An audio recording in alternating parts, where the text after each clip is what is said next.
Buen día. Ay, no, pero hoy sí se vinieron arrolladores. Están re lindos. Mal.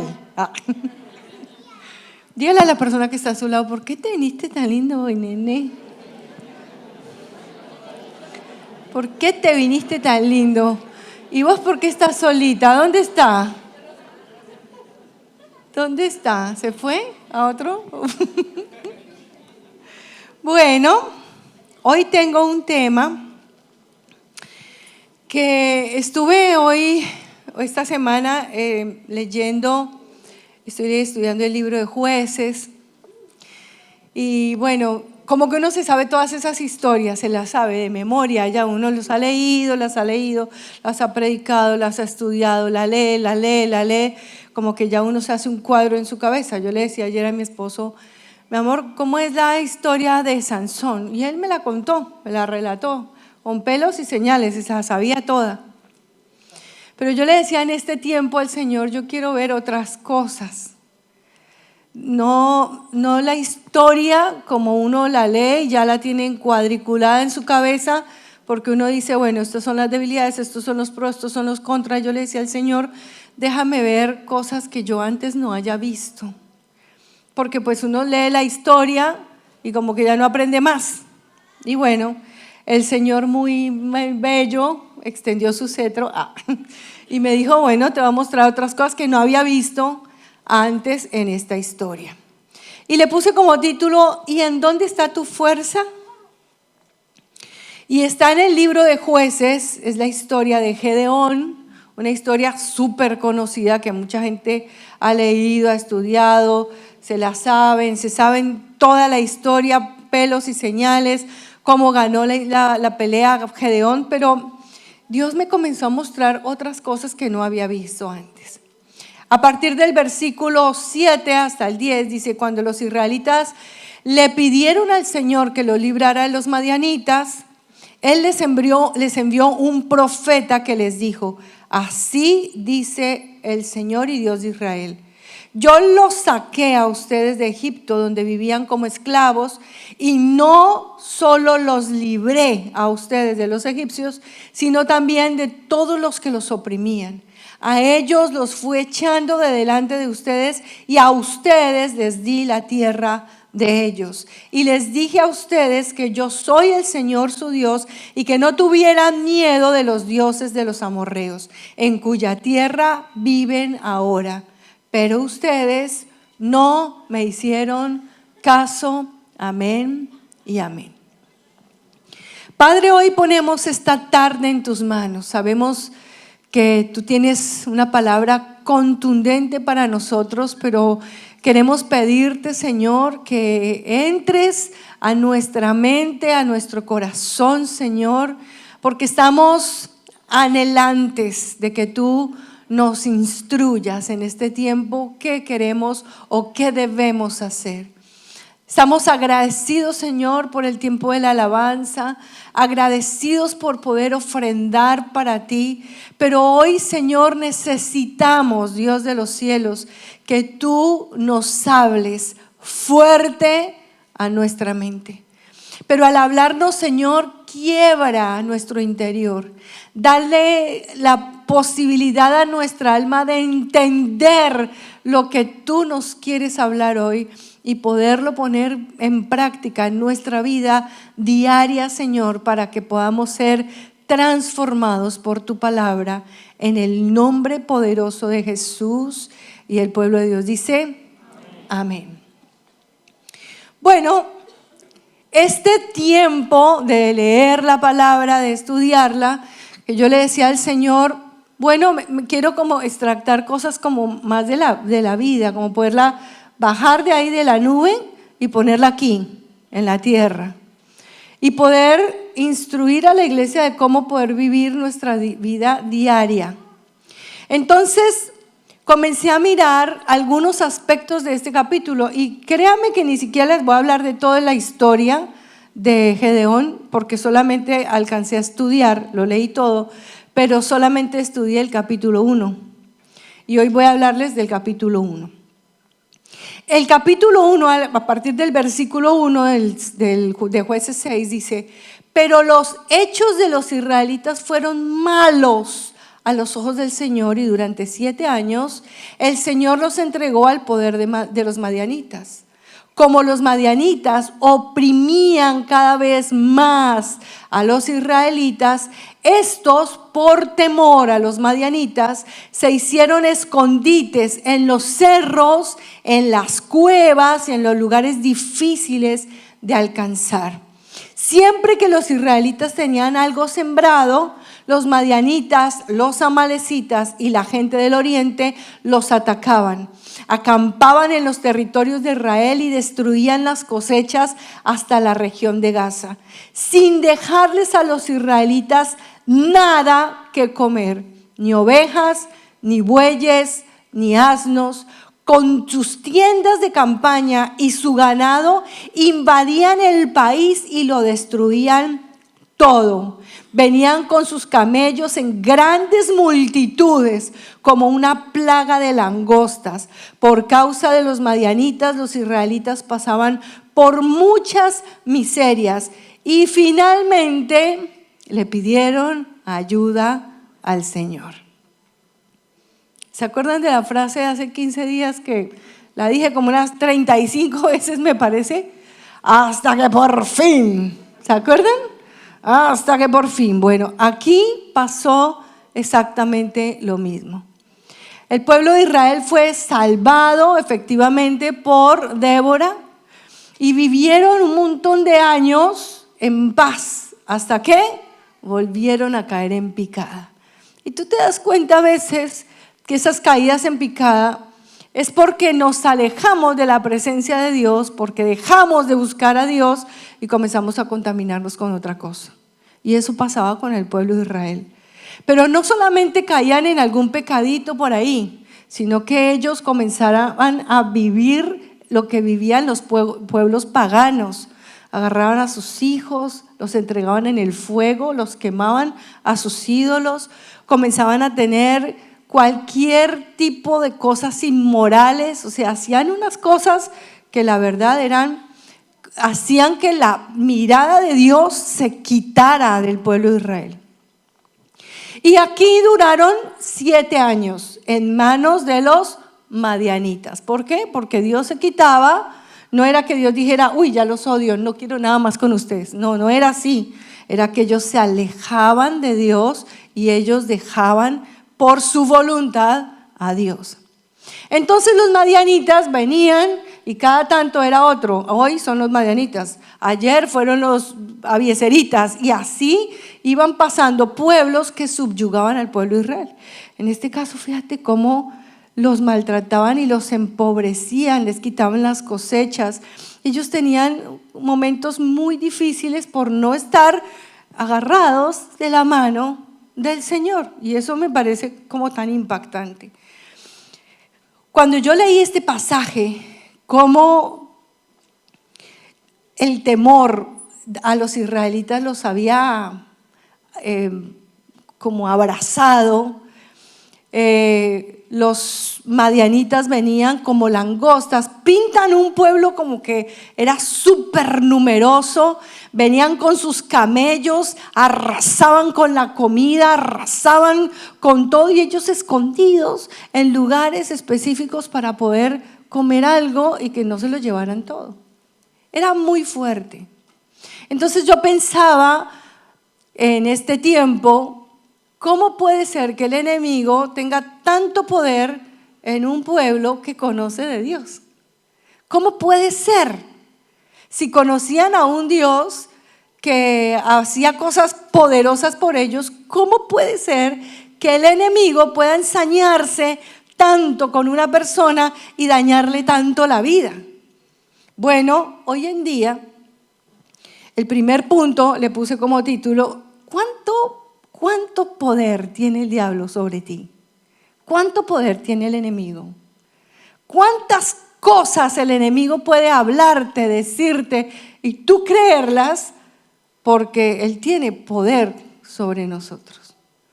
Y bueno, los madianitas habían tomado este pueblo porque se habían alejado de Dios. En teoría, abro y cierro comillas, no, tú y yo no hemos dejado a Dios, pero preguntémonos cuánto poder le hemos entregado al enemigo para que él nos tenga como subyugados, como agachados, como oprimidos, como escondidos, mirando a ver cómo podemos salir adelante. Y tú me preguntas, pastora, ¿y cómo hago yo para saber cuánto el enemigo tiene poder sobre mí? Entonces yo te lanzo otra pregunta para que tú respondas tu pregunta. Cuando tú estás solo, cuando tú estás sola en tu casa, en tu trabajo, en el colectivo, ¿qué invade tus pensamientos? ¿Qué piensas? Entonces tú me dices, te respondes la pregunta, ¿no? Entonces yo pienso en que y no quiero ver a mi papá porque lo detesto, ojalá no me vuelva a encontrar con mi mamá, ojalá le pase algo a mi hijo que está por allá haciendo cosas incorrectas, y como odio a mis profesores porque me dañaron toda mi niñez, y no quiero ni ver a mi jefe porque es una persona injusta. ¿Y qué voy a hacer mañana? Porque mañana se subió el dólar y entonces me van a agarrar y no tengo con qué pagar la luz, no tengo con qué pagar. Todos los días la inflación está más alta. Están hablando de que ya haga el 117% la inflación. ¿Qué piensas? ¿Tú qué piensas cuando estás solo?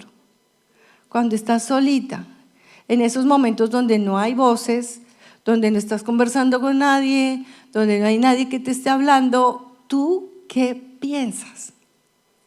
Y cuando tú piensas en lo que piensas, te das cuenta cuánto poder le has dado al enemigo. Si tu pensamiento de continuo es lo incorrecto, lo malo, lo sucio, el pecado, el miedo, la angustia, el estrés, y nada bueno hay en tu mente, bueno, ahí tú puedes saber, el diablo tiene el 30%, el diablo tiene el 50%, el diablo tiene el 80%, o el diablo tiene el 100%. ¿Cuánto poder tiene el diablo? ¿Cuánto poder tiene el diablo para que tú estés subyugado, angustiado, con cosas que ni siquiera habías vivido antes, sino como que te apabulla, como que todos los días te muestra una realidad que tú no conoces? Todos los días te dice, no vas a poder salir adelante, no eres la persona correcta, nunca, eso es para otro, lo que la pastora dice es para otro, la bendición nunca va a llegar a tu vida. ¿Cuánto poder le has dado al enemigo? ¿Qué fue lo que hizo el pueblo de Israel? 7 años, 7, viviendo este momento tan difícil de falta de consagración, de no poder ver la bendición de Dios, pudiendo ver la bendición de Dios, pero totalmente alejados porque el enemigo entra y hace y dice y acosa y bueno. ¿Cuánto? Mientras yo voy predicando, tú te vas diciendo el 30, el 50, el 40, tú te vas respondiendo la pregunta. Pero esto agarrado de la mano, cuando yo evalúo mis pensamientos y comienzo a ver en lo que yo hablo conmigo mismo, en mi cotidiano día, en lo que yo pienso, en lo que yo me pregunto y yo mismo me respondo, viene el segundo punto. ¿Cuál es la forma en que tú te ves después de tener todos estos pensamientos? Después de darle el crédito al diablo, en el 30, en el 50 o en el 80%, aquí en la cabeza, ¿cómo te ves? ¿Cuál es el espejo en el que tú te estás viendo? Y ahí comienza Dios a hablarme en el versículo 11. Dice, entonces vino el ángel del Señor y se sentó bajo la encina que estaba en Ofra y que pertenecía a Joás, que era del clan de Abiezer. Gedeón, el hijo de Joás, estaba limpiando el trigo a escondidas en el lugar donde se pisaba la uva para hacer vinos, porque los madianitas no lo veían ahí. El ángel del Señor se le apareció y le dijo, el Señor está contigo, varón fuerte y valiente. Fíjate, él estaba escondido en un lagar donde se hacen las uvas, pero como no era tiempo de uvas, ahí no lo iban a buscar porque no había forma de que hicieran uvas. Y él se escondía ahí para limpiar el trigo. Y se le aparece un ángel. Vamos poniendo atención a lo que estamos leyendo. Se le aparece un ángel. ¿Cuál sería tu reacción si se te aparece un ángel? Wow, o sea, no sé, miedo, pánico, emoción, que se me aparezca un ángel y le dice: el Señor está contigo, hombre fuerte y valiente. Lo primero que vino fue a traerle buenas noticias, ¿sí o no? Y Gedeón contestó: perdón, pero si el Señor estuviera con nosotros, ¿por qué nos pasa todo esto? Cualquier parecido con la realidad es mera coincidencia. ¿Por qué me está pasando todo esto a mí? Si Dios estuviera conmigo, no me pasaría esto. ¿Dónde están todos los milagros de que nos hablan nuestros antepasados cuando dicen que el Señor nos sacó de Egipto? Fíjate que se sabía la historia de memoria. Se sabía la historia de cuando Dios los sacó de Egipto con mano fuerte, hechos portentosos, y los sacó de ahí para que fueran y rindieran culto al Señor y lo buscaran y se encontraran cara a cara con Él. Pero saber la historia no es suficiente. Dígale a la persona que está a su lado: saber la historia no es suficiente. Hay mucha gente que se sabe esta historia y no le sirve para nada, porque siguen viviendo cualquier cosa. Entonces él sabía la historia y dice: el Señor nos ha abandonado y nos ha entregado al poder de los madianitas. ¿Qué pasó con Gedeón? Aún sabiéndose la historia de quién era Dios, pues que Gedeón, con el paso del tiempo, comenzó a verse en el espejo incorrecto. ¿Qué pasa cuando una persona se ve en el espejo incorrecto? Yo les traje una imagen que posiblemente ustedes no van a poder ver porque se hicieron ahí, pero esta imagen te muestra cómo se ve uno en el espejo incorrecto.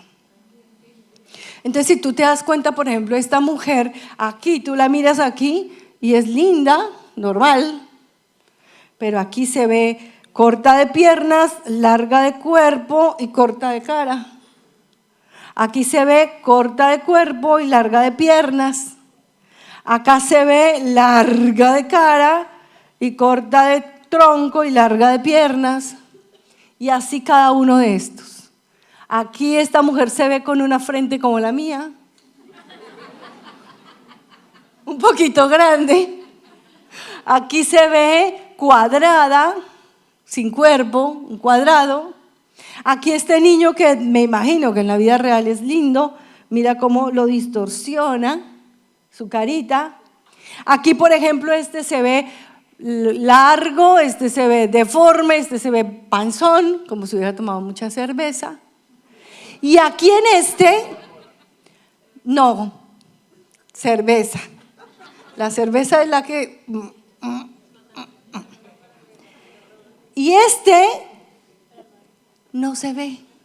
Está como mirándose en el agua y no se ve, que se distorsionó totalmente, no se ve ni la cara, ni el cuerpo, ni nada. Se ve como así.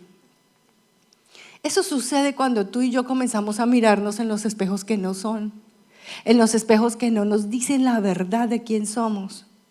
Porque el Señor, el ángel del Señor, se aparece delante de Gedeón y le dice: varón esforzado y valiente.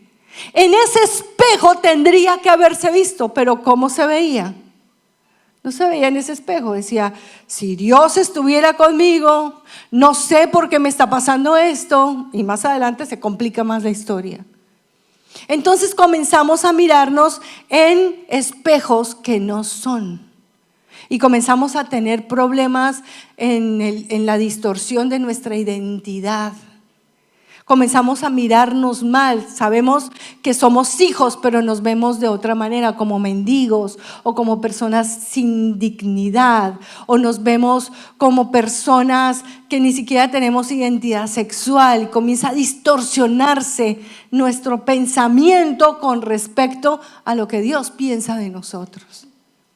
Tenemos muchas voces, el enemigo nos dice una cosa: pobres, miserables, negativos, no vas a ser capaz de sacar adelante, no va a llegar la prosperidad, ni siquiera el futuro tú lo puedes ver claro porque hay un montón de distorsiones en tu mente. Y comienzas a verte en el espejo que no es. Y comienzas a vivir como una persona que se ve en el espejo que no es. Pero el ángel del Señor estaba al frente de él hablándole fuerte y claro. Y luego en el versículo 14, que es el poder de la dependencia, dice el verso 14, el Señor lo miró y le dijo, mira, algo que me impactó de esta parte de la palabra es que Gedeón estaba determinado a pelear con el ángel. Estaba determinado a pelear con el ángel. Pero si fuera así, como tú dices, que vienes del cielo y vienes a hablarme un montón de cosas, si fuera así, no estaría como estoy ahora. Pero cuando uno se pone en pelea con Dios, Dios también hace esto. Aquí la pelea es peleando. Si tú te paras rígido y te pones muy agresivo, el Señor también sabe ponerse agresivo. Si tú te humillas, el Señor saca su cetro y toca tu corazón. Pero si tú te bajas, así te levantas en orgullo, el Señor también se pone fuerte. Porque tú vas a hacer la voluntad de Dios, te guste o no. Porque tú vas a llegar a cumplir el propósito de Dios a las buenas o a las malas, como tú le dices a tus hijos. Aquí en esta casa se hace lo que yo diga, le guste o no le guste. ¿Es así o no? Bueno, el Señor no es tan agresivo y grosero como nosotras, las mujeres o los varones, pero Él también se para en la raya y te dice, vas a hacer lo que yo quiero que tú seas. Entonces sigue la pelea entre él y Dios. Y le dice, el Señor lo miró y le dijo, usa la fuerza que tienes para ir a salvar a Israel del poder de los madianitas. Yo soy el que te envía. Pero Gedeón volvió a contestar, una vez más, ¿perdón? ¿Perdón? Le dice, Señor, pero ¿cómo voy a ir a salvar a Israel si mi clan es el más pobre de todas las tribus? Se estaba mirando en el espejo incorrecto. Y dice, soy el más pequeño de mi familia y soy el más pobre de todas las tribus.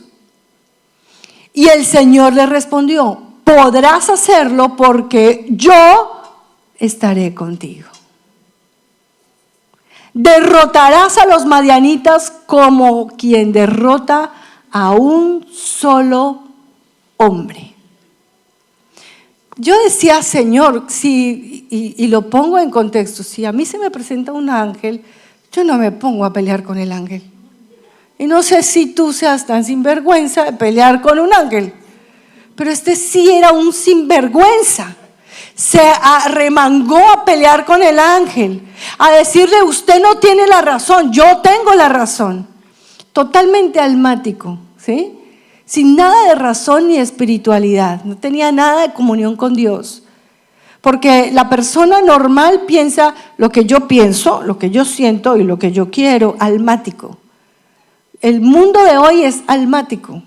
Yo quiero ser feliz, quiero disfrutar la vida, quiero tener cosas que no haya vivido antes, yo quiero disfrutar. Esa es el alma, lo que te pide, carne. Así estaba viviendo este hombre Gedeón. Lo que yo pienso, lo que yo siento y lo que yo quiero. Y resulta que se enfrentó fue con Dios. Y yo te digo, no pelees con Dios. Dios tiene para ti un propósito, tiene una bendición, tiene una manera distinta de vivir. No pelees con Dios. Dale la oportunidad a tu alma que se agache y que se levante tu espíritu para que entiendas qué es lo que puedes hacer y llegar a ser en las manos de un Dios que está vivo. Entonces, siguió viéndose en el espejo incorrecto. Pero Dios le dice, ve con esta tu fuerza. Con la fuerza que tú tienes. ¿Cuál fuerza? No tengo fuerza, estoy lleno de temor, estoy escondido en un lagar, estoy mirando a ver cómo hoy no tengo con qué comer nada, no tengo fuerza, pero yo voy contigo. Y ahí es donde entra el poder de la dependencia. Si tú aprendes a depender de Dios, tus cosas van a cambiar de una manera increíble. Tu vida va a ser transformada de una manera increíble. Efesios capítulo 2 nos habla de que cuando nosotros estamos sentados en lugares celestiales, estamos arriba en un panorama distinto al que estamos viviendo acá. Cuando estamos acá y miramos la montaña hacia arriba, vemos que la montaña se nos viene encima y nos aplasta. Y nos vuelve pedazos y morimos de sofoco, no podemos salir de ahí porque estamos en el plano terrenal. Pero Efesios no habla de eso. Efesios habla de que tú estás sentado en Cristo Jesús, en lugares celestiales, arriba. Desde arriba las cosas se ven distintas. Tú miras arriba y ves la ciudad más pequeña. Los carros son más fáciles, pareciera que tú pudieras alcanzarlos como un juguetito. Esos enormes edificios, pareciera que tú los pudieras agarrar con tus manos, porque desde arriba el panorama cambia un montón. Es distinto. Por eso Efesios capítulo 2 te insta, te habla, no te quedes en este plano, sube al plano donde está Jesús sentado contigo para ver las cosas desde otro punto de vista. Y las cosas cambian radicalmente. Y ahí comenzamos a vernos en el espejo correcto.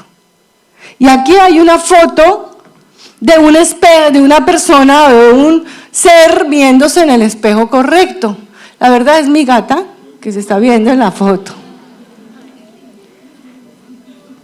Esta foto te muestra cómo te ve Dios, porque este es el espejo de la palabra.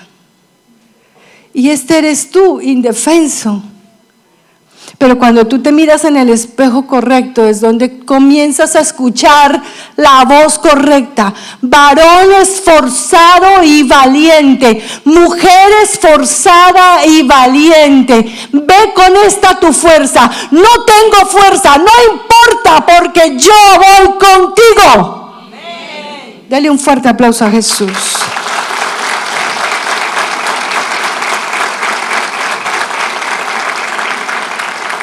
A veces decimos, no, yo sé, yo lo controlo, el pecado, yo sé hasta dónde voy. La adicción, no, yo la tengo controlada, realmente yo no soy adicto.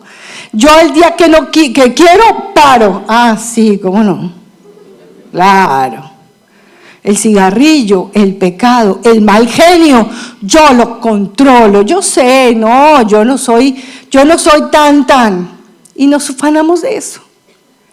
Pero cuando yo me miro en el espejo correcto, me doy cuenta que no tengo fuerza, que no tengo la destreza, que no tengo la verborragia, que no sirvo para nada y me meto en las manos de Dios y Él lo puede todo. Así que Él con su fuerza, porque yo no tengo nada de fuerza, Él va conmigo, Él me acompaña y Él hace todas las cosas posibles. Yo voy contigo, dice, derrotarás a los madianitas como un solo hombre. Pero a los madianitas los habían mostrado como un ejército enorme, como un ejército de langostas que llegaban y arrasaban con todo, una multitud de camellos. Tú lees la primera parte y tú dices, no, este pueblo era un desastre, era un pueblo que arrasaba con todo lo que tenía Israel. Los tenían amargados, sin entusiasmo, temerosos. Pero cuando vienes y hablas con Jesús, le dice, tú los derrotarás como si una multitud de gente fuera un solo hombre. Estás desde acá arriba y ves las cosas de una manera distinta. Créele a Dios. Entiende que Dios tiene el poder para cambiar toda nuestra vida y aprende a depender de Dios. Otra vez, pastora, usted con la dependencia, otra vez usted con la oración, otra vez usted con la lectura de la palabra. No te hablo de que leas la palabra para que te aprendas las historias de memoria. Se ve que Gedeón sabía las historias de memoria y no le servían para nada. Te digo, mírate en el espejo de la palabra para que tú puedas aprender a ver las cosas de una manera distinta. El enemigo te dice que tú eres flaco, alto, negro, oscuro, blanco, amarillo, azul, verde, feo. La palabra no dice eso de ti. No puedes comenzar a aprender a mirarte en el espejo que no es. Tienes que aprender a mirarte en el espejo correcto, en el espejo de Dios, el que tiene el control de toda tu vida. ¿Cuántos dicen amén a eso? Dígale a la persona que está a su lado, mírese en el espejo correcto. No le crea más al diablo. No deje que lo chamulle.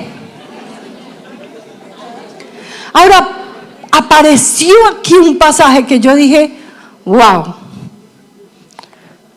En alguna época, hace un montón de años atrás, prediqué este pasaje, pero no lo había vuelto a recordar. En Colombia yo prediqué este pasaje. En el versículo 17 del capítulo 6 dice, entonces Gedeón dijo, si me he ganado tu favor, dame una prueba de que realmente eres tú quien habla conmigo. Por favor, no te vayas de aquí hasta que yo vuelva con una ofrenda que te quiero presentar. Y el Señor le aseguró, aquí estaré esperando a tu regreso. Gedeón se fue y preparó, 2 puntos, póngame atención a lo que voy a leer. Un cabrito, y con unos 25 litros de harina hizo panes sin levadura. Luego puso la carne en una canasta y el caldo en una olla y se lo llevó todo hasta la encina. El ángel de Dios le mandó poner todo sobre una roca, la carne, los panes sin levadura y el caldo lo derramó sobre la carne.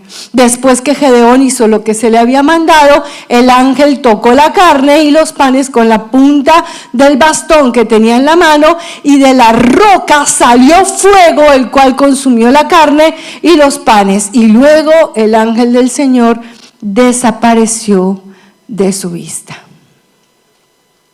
¿Sabes qué me impactó tanto esta parte de la palabra? Porque este hombre dejó de pelear, parece que tuvo un destello, parece que le entró, que le cayó la ficha, como dicen los argentinos, parece que hubo algo que dijo, no puedo seguir peleando más. ¿Será que sí? ¿Será que podré llegar a ser ese hombre que Dios quiere que yo sea? ¿Podrá ser? Y entonces lo primero que se le ocurre es darle una ofrenda a Dios. Y bueno, cuando yo leí una ofrenda, comencé a mirar todos los grandes hombres de Dios que dieron una ofrenda y cómo pasaron a la historia por haber dado una ofrenda. Comencemos con Abraham, que entregó a su propio hijo. No fue que vendió la casa para dar la ofrenda, entregó a su propio hijo. Enalbardó su asno, puso la leña, se fue 3 días de camino, amarró a su hijo para quemarlo hasta que Dios apareció con la ofrenda que tenía que dar. Y él pasó a la historia como un hombre que amaba a Dios por encima de todas las cosas. O sea, no fue cualquier ofrenda. Abel pasó a la historia. Yo decía, de Abel no se habla de nada excepto que dio una ofrenda. No habla de que hizo milagros, no habla de que hizo nada. Abel lo único que hizo fue dar una ofrenda y morirse, no hizo nada más. Y pasó a la historia por una ofrenda que marcó el corazón de Dios, una ofrenda correcta. No dio lo que se le dio la gana, dio una ofrenda que tocó el corazón de Dios. Y luego viene Ana. Ana fue una mujer de las que les he predicado un montón, llena de suplicio porque no podía tener hijos, duró años pidiendo un hijo hasta que un día Dios le dijo, bueno, le voy a dar un hijo. Y le da un hijo y esta mujer se lo devuelve. Entró en pacto con Dios, si tú me das un hijo, yo no me voy a quedar con ese hijo, te lo voy a devolver. Y así lo hizo. Ella tuvo su hijo y cuando cumplió 3 años de edad, que ya no le dio más pecho, lo llevó al altar, lo llevó al templo y lo dejó ahí para que fuera el mayor sacerdote que tuvo el pueblo de Israel, y fue el profeta Samuel. Un pacto de una mujer oprimida por el enemigo que se dio la oportunidad de dar un pacto con Dios, una ofrenda que le costó un hijo. Increíble. Y luego vas tú y Salomón, antes de ser el rey que fue, Salomón dijo, voy a darle algo que me cueste, voy a darle algo a Dios que me duela. 1000 holocaustos en un mismo día. 1000, no te estoy hablando de una cosa cualquiera, ¿te imaginas?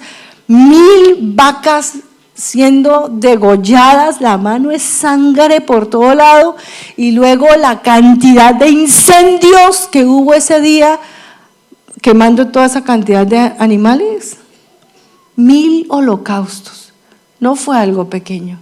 Él quería demostrarle a Dios lo que valía Dios para él. 1000 holocaustos, o sea, no fue cualquier cosa. La viuda de Sarepta no tenía sino un poquito de harina y un poquito de aceite. Iba a ser una arepa, o en el caso de los colombianos, o una empanada en el caso de los argentinos. Nada de relleno como los venezolanos, nada. Arepita solita. Me la como y me muero, dice, no tengo más para comer. Yo me como esa arepita con mi hijo y chao, nos morimos.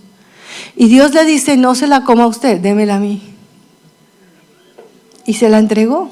Bueno, si me voy a morir, me muero antes de hambre y no sufro más. Le entregó lo que tenía a Dios, se lo entregó en sus manos. Y a partir de ahí nunca más tuvo una situación de dificultad financiera, porque entregó todo lo que tenía. Pero tú sigues leyendo y llega el perfume de alabastro. Una mujer prostituta que tenía que usar el mejor perfume para atraer a los hombres. No sé si tú conoces bien la historia, pero el perfume de alabastro era el mejor perfume de la época y lo usaban las mujeres para atraer a los hombres. La que tenía perfume de alabastro tenía más clientela. La que usaba por ahí Chance de Chanel, menos clientela. ¿Me entiendes? Esta mujer tenía un tesoro para su negocio. Y un día dijo, este tesoro no vale nada, se lo voy a entregar a mi Señor. Todos mis ahorros, toda mi plata, mi fuente de ingreso. Y se la entregó a Jesús en sus manos. Quebró el vaso de alabastro en los pies de Jesús y se lo entregó todo, no se quedó con nada. Se le acabó el negocio, no me importa. Para mí, este aceite era para el Señor. Y pasó a la historia como la mujer del vaso de alabastro. Pasó a la historia como una mujer que dio todo lo que tenía. Y luego aparece una mujer en el Nuevo Testamento que ni siquiera le ponen nombre, dicen la mujer pobre. En una fila larga donde venían todos a presentar su ofrenda a Dios. Y había gente rica que traía una bolsa así grande de ofrenda y la ponían ahí. Y venía otra gente que no tenía tanta plata, venían con una ofrenda más chiquita, una bolsa más chiquita. Y la fila era enorme y ahí entre esa fila había una viejita pobre que no tenía nada para dar. Cuando llegó al lugar, después de un montón de tiempo de hacer fila para dar sus ofrendas, saca de su bolsillo 2 blancas, 2 moneditas de lo más barato que había, y pone su ofrenda en el alfolí. Jesús la estaba mirando y él dice, todos los que hicieron esta fila dieron de lo que les sobraba. Pero esta mujer dio todo lo que tenía. No había nada más en sus bolsillos, ni en su alacena, ni en su casa, ni en el coche. No había nada. Todo lo que tenía lo entregó. Por eso ella dio más que todos los demás. Porque los demás dieron de lo que les sobraba.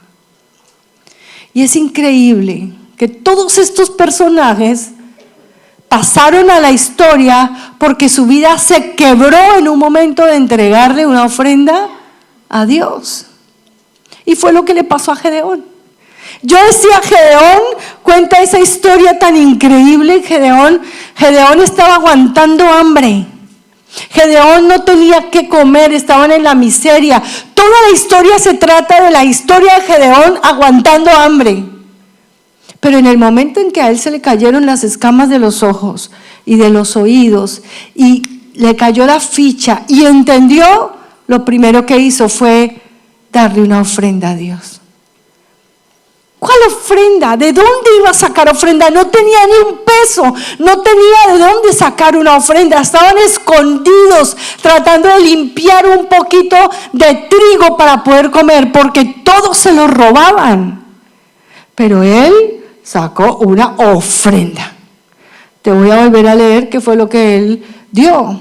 Dice, un cabrito, y con 20 litros de harina hizo unos panes sin levadura, luego puso la carne en una canasta y el caldo en una olla y se lo llevó todo hasta la encina. ¿De dónde sacó plata para comprar un cabrito? ¿De dónde sacó la harina? 20 litros para hacer panes sin levadura. ¿Sabes que cuando uno se quiebra y uno entiende quién es Dios, uno deja de pensar en tonterías? Uno deja de pensar, ay, pero si es que yo voy a dar la ofrenda y me quedo sin el pasaje. Uno deja de pensar así porque entiende que el que tengo al frente es el Rey de Reyes y el Señor de Señores, el dueño del oro y de la plata, el que suple nuestra necesidad, el que está ahí al frente es el que vive y reina por los siglos de los siglos.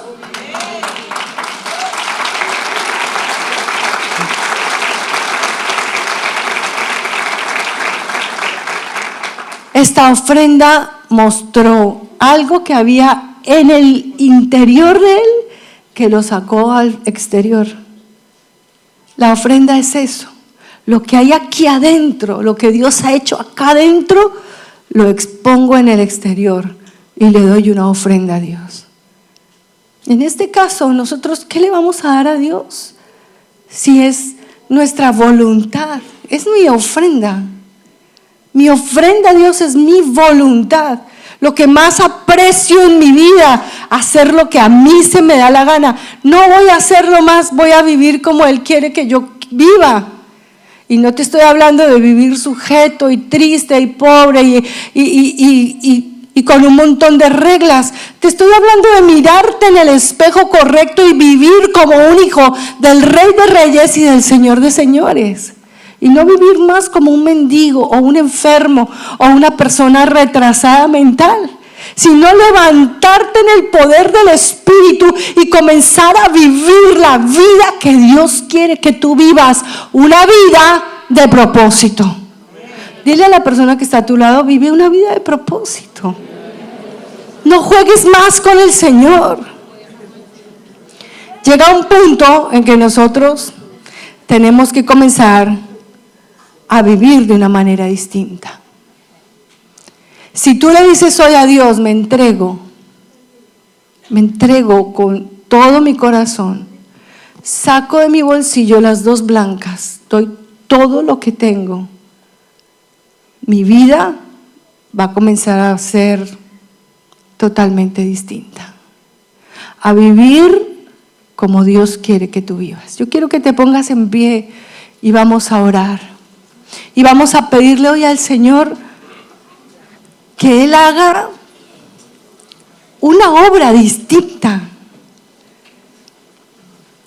que pueda Decirle hoy a Dios: Señor, me he visto y estoy harto, cansada de mirarme en los espejos que no tengo que mirarme, de escuchar tantas voces extrañas y creerles a esas voces extrañas. Basta. Y tú me dices: pastora, pero eso es difícil. Bueno, a Gedeón le costó. Dice un pasaje más adelante en el versículo 27 que Dios envió a Gedeón para que fuera a la plaza principal de ese lugar y derribara una imagen de Baal que era enorme y era el Dios que estaban adorando en ese momento. Recuerda que ellos cambiaron a Dios y pusieron una estatua. Y Dios le dice: ve y derriba esa estatua, y en ese lugar donde estaba la estatua, levántame un altar a mí, donde debe estar, en mi corazón. Ahí debe estar todo lo que estorbe, todo lo que esté ahí, todo lo que esté equivocado, tú tienes que quitarlo y poner a Dios. Y dice la palabra que Gedeón tuvo miedo. Le dio susto, le dio miedo hacerlo de día. Entonces fue y lo hizo a la medianoche cuando todos estaban durmiendo. Y hubiéramos podido decir: tan cobarde. Pero con cobardía y todo, él fue y lo hizo. Y nuestro crecimiento va madurando en la medida que vamos dando pasos de fe. Con miedo, con rabia, con de pronto mi carácter que todavía está ahí luchándola, pero doy pasos de obediencia, y en cada paso de obediencia voy madurando, voy dejando lo equivocado, voy sacando de mi vida lo que no sirve, voy avanzando y voy madurando. Hace como 15 días atrás les dejé una tarea a los hombres y les dije que íbamos a comenzar a arreglar nuestra situación matrimonial. Los que están conviviendo en unión libre tenían que pedirle a sus esposas, a sus novias, a sus compañeras de vida la mano con anillo, ir a un buen restaurante y decirle: mi amor, ¿te quieres casar conmigo? Después de estos 20 años de vivir juntos, ¿será que te quieres casar conmigo?